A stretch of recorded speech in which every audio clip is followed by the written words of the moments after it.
À son nom, certaines se pâment et se disent waouh, le prince du zouk. Bah oui, c'est comme ça qu'on l'appelle. Hein. Enfin, en tout cas, moi, c'est ce que j'ai vu sur Internet. Je fais quelques petites recherches de temps en temps sur mes invités. Et aujourd'hui, je reçois Sly, artiste, interprète, auteur, compositeur. Il est aussi producteur et il nous vient de la Guadeloupe. Non pas qu'il est allé là-bas en vacances, mais il est originaire de la Guadeloupe. Bonjour Sly. Bonjour, effectivement je suis originaire de la Guadeloupe et donc j'y ai vécu une quinzaine d'années facile. Oui, quoi. Quelques années. Oui. Après être né ici. Après être né en France. Mais en fait c'est un peu un schéma très courant qu'on retrouve très chez couramment les Antillais, maintenant. hein. Ouais, voilà, soit on est né ici, soit on est né là-bas et on fait l'aller-retour comme ça et c'est ce qui s'est passé pour moi. Et j'étais du côté de Capesterre-Belle-Eau, d'ailleurs, je les salue. Et j'ai passé pratiquement fin de primaire, collège, lycée, études supérieures. Et alors tu grandis avec une musique? Avec le zouk. Voilà. Le zouk que j'ai découvert là-bas et en fait, je suis arrivé au moment où ça arrivait en fait. Et, où c'était à la mode?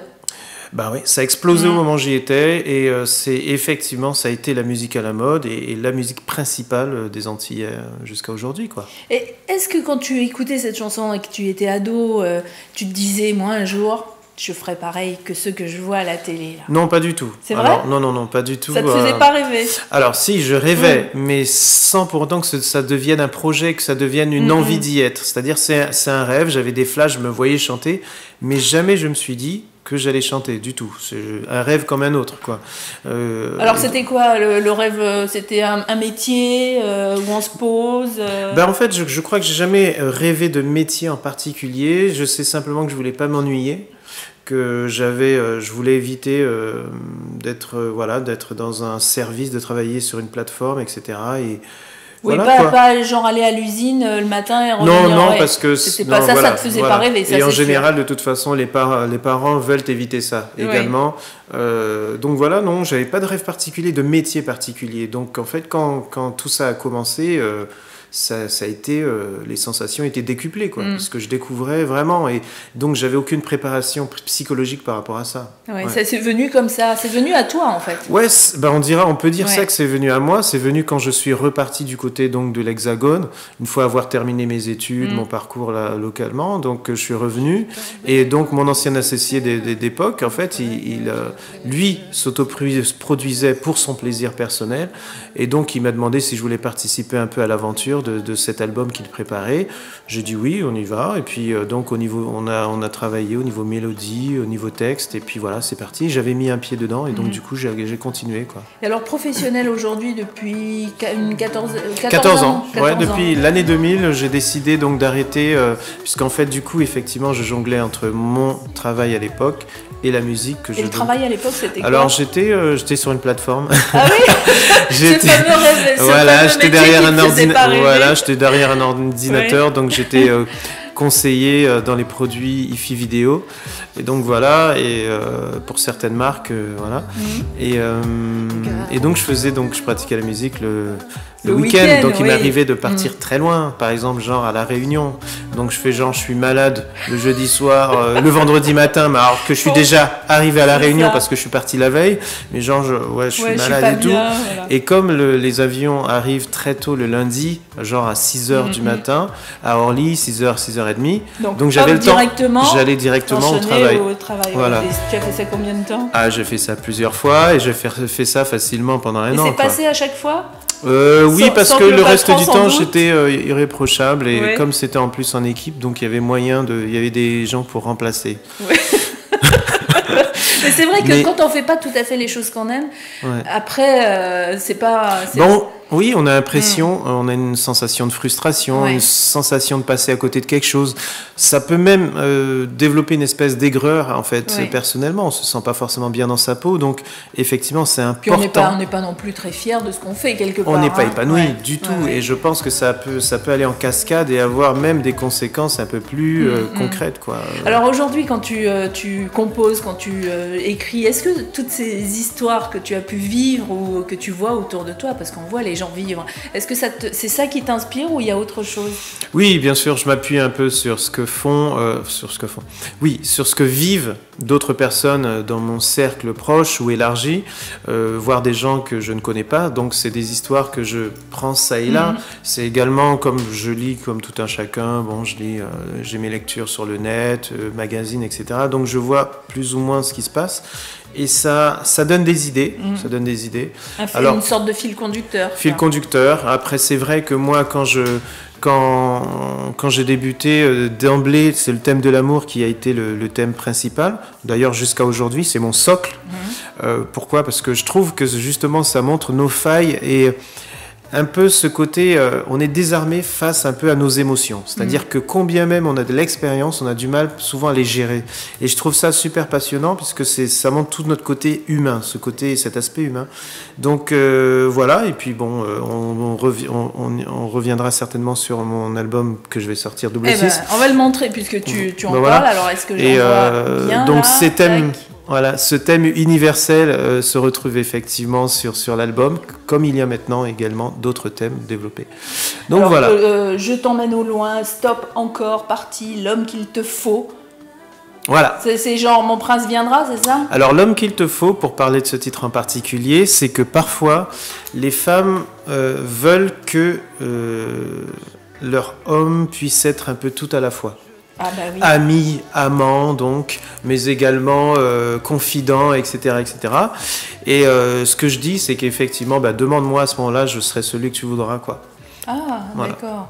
Donc, oui, parce que ça peut faire un peu peur aux hommes. Cela étant, on peut mettre ça de l'autre côté aussi. Les hommes attendent d'une femme beaucoup de choses, d'être maman, d'être maîtresse, amante. En fait, voilà exactement. C'est un peu tout ça. C'est un peu tout ça. C'est-à-dire que même si on a les enfants, il ne faut pas oublier l'aspect coquin, entre guillemets, etc. Enfin, et puis en même temps, il faut quand même que tu mérites ton titre de prince du Zouk Love. Ah ça, je sais pas, je peux pas le dire. Je peux pas le dire, je sais pas. En fait, t'es obligé de parler d'amour maintenant qu'on t'a. Ah oui, voilà. Ah non, mais complètement. Et je le fais avec plaisir en plus. Je le fais avec plaisir.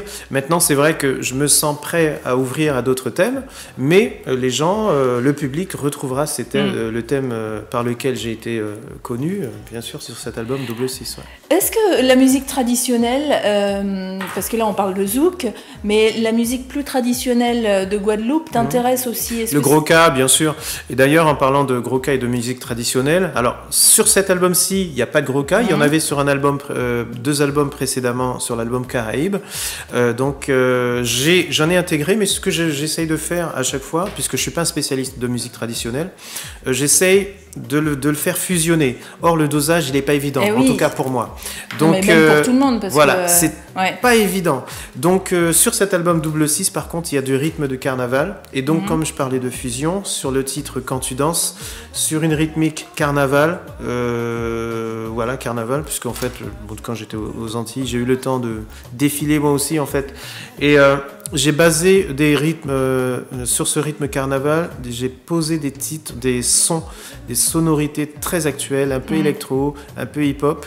Ça donne une fusion. C'est un truc que j'avais jamais entendu, par contre, que j'entendais assez clairement dans ma tête. Et donc, ça a donné le titre Quand tu danses.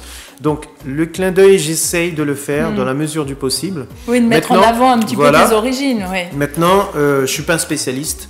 Il y a des gars qui le font très très bien, qui sont bien mieux que toi, donc tu largement leur laisses ça. Mieux. Voilà. Et alors la famille, par exemple, tes parents qui écoutaient peut-être plus de musique traditionnelle que tu ne l'as fait toi, est-ce qu'ils te donnent des conseils? Est-ce qu'ils écoutent avant la sortie d'un album, par exemple? Est-ce que la famille est participante? Plus difficilement maintenant, puisqu'en fait mes parents sont du côté de Capesterre-Belle-Eau, donc en Guadeloupe.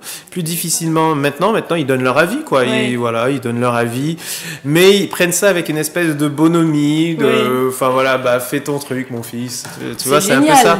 Ah oui, ça c'est génial. Ça. C'est génial parce qu'en fait, il faut rappeler une chose, c'est que quand je suis arrivé aux Antilles, être dans la musique, c'était pas forcément vu comme quelque chose d'ultra positif. Non, je veux dire, même encore aujourd'hui, un enfant qui dit à ses parents, bon bah papa, maman, je me lance dans la musique. Cherche-toi un vrai métier, quoi. C'est ça. On va dire, en gros. Alors que pourtant, depuis, il y a bon, ça c'est un peu arrangé, je veux dire, mais il y a encore un fond de ça. Mais j'ai cette chance de voir des parents qui sont effectivement très ouverts d'esprit. Et d'ailleurs, pour en revenir à ça, c'est grâce à eux, un peu, mon parcours, dans la mesure, un peu beaucoup même, dans la mesure où très tôt, ils ont écouté, en fait, j'ai écouté autant de salsa que de rumba congolaise, que de musique traditionnelle, avec T. Céleste qui nous a quittés très récemment, avec des albums d'Expérience 7, avec le compas, avec de la soul, avec les Gramax, groupe de l'île de la Dominique. Enfin, on ne se rend pas compte justement de l'importance que les parents ont dans leur façon de vivre sur les enfants. Hein. Donc toi, ça t'a vraiment façonné. Ils m'ont mis dans un bouillon, de musique différente, et je pense que ça a développé l'oreille en fait. Ouais. Et ça, c'est une chose qu'ils m'ont transmise.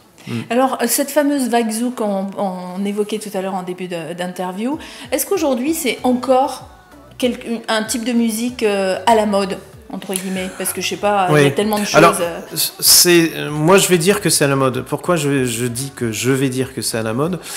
Ça reste la musique principale. Qu'on le veuille ou non d'ailleurs, ça reste la musique principale. Il y a d'autres musiques qui naissent, mais faut dire les choses telles qu'elles sont. Dès que le zouk est apparu, aucune autre musique n'a pu la supplanter au niveau des ondes. Oui, le zouk, c'est vraiment c'est la musique principale. À côté de ça, effectivement, la dancehall est apparu, donc c'est assez générationnel. Voilà, c'est-à-dire c'est plutôt jeune. Les jeunes, quand ils passent à autre chose, quand ils mûrissent, passent à autre chose. Et en fin de compte, on se rend compte donc que ça cohabite avec le compas, avec d'autres musiques, mais que principalement, en matière de rotation radio, de musique impactante et qui donne une identité à l'antillais, c'est le zouk en fait. Et alors le public de Sly, c'est qui? Alors, tu veux un profil type par exemple? Ouais. Alors je dirais que c'est une femme d'une petite trentaine, elle a 30-31 ans, elle a un enfant, voire deux. C'est une personne qui écoute du zouk, mais également d'autres musiques, et qui est, voilà, je sais pas, je peux pas m'avancer plus que ça, mais voilà. Alors justement, quand tu es dans la rue, parce que tu prends peut-être un peu moins le métro aujourd'hui que tu ne le faisais il y a une quinzaine d'années, mais je suis un habitué des transports. Est-ce que les gens te reconnaissent dans le métro j'ai ma casquette jusque là. Ouais, j'ai la visière jusque là. On peut pas te reconnaître alors. Il y a beaucoup de monde, donc déjà, avoir beaucoup de monde, c'est le meilleur moyen de passer de manière anonyme. Voilà, on est quand même dans une capitale mondiale, faut dire ce qui est. Énormément de passages, énormément de monde, ce qui fait que tu peux passer de manière anonyme. Bien sûr, on me reconnaît. Pas en Guadeloupe, quand tu arrives en Guadeloupe, là, tout le monde te reconnaît. En Guadeloupe, on me reconnaît. Ouais. Comment c'est d'être reconnu comme ça quand on arrive au pays? Alors, c'est peut-être pas forcément évident, parce que c'est pas forcément évident. Alors, ça fait du bien, c'est bien, c'est agréable, il n'y a pas de souci. Maintenant, on entend on entend des gens un peu des apartés, et puis voilà, et puis il y a des gens aussi qui vous embêtent. C'est vrai? Ah oui. Ah, on a ça. Parce qu'à Tahiti, moi j'arrive de Tahiti, donc que tu connais aussi, puisque tu as eu la chance de te produire en concert là-bas. On laisse plutôt les stars tranquilles. Ah non, mais en Guadeloupe, on te laisse tranquille. Aussi. Si, on te laisse tranquille. Après, c'est simplement que tu as une impression que tu as des yeux sur toi, mais de toute façon, si tu veux pas en avoir, tu fais pas ce métier-là, point barre, c'est tout. Donc je le vis bien. Oui, heureusement. Donc Sly est venu nous voir pour nous présenter son nouvel album. Le voici, il est dans les bacs, double 6, et on a dit que tout à l'heure il y avait de l'amour, il y a un petit peu de fête aussi avec du carnaval, et puis en tout cas tout ce qui inspire Sly, c'est d'abord l'amour, donc si vous êtes fan, idée cadeau, avant le sapin de Noël, c'est maintenant qu'il faut se décider. En tout cas, merci Sly, et puis plein de bonnes choses pour la suite. Merci, puis un petit message donc à ceux qui nous regardent. Donc voilà, l'album Double 6 dans les bacs le 1er décembre, et puis je vous embrasse tous, passez de bonnes fêtes, et au plaisir de vous rencontrer, donc de vous croiser au gré des shows. Voilà, tout simplement. Et le coucou à Tahiti. Ah bah oui, à Tahiti et en Guadeloupe. Aux îles, à tout le monde. Voilà. Merci Sly. Merci.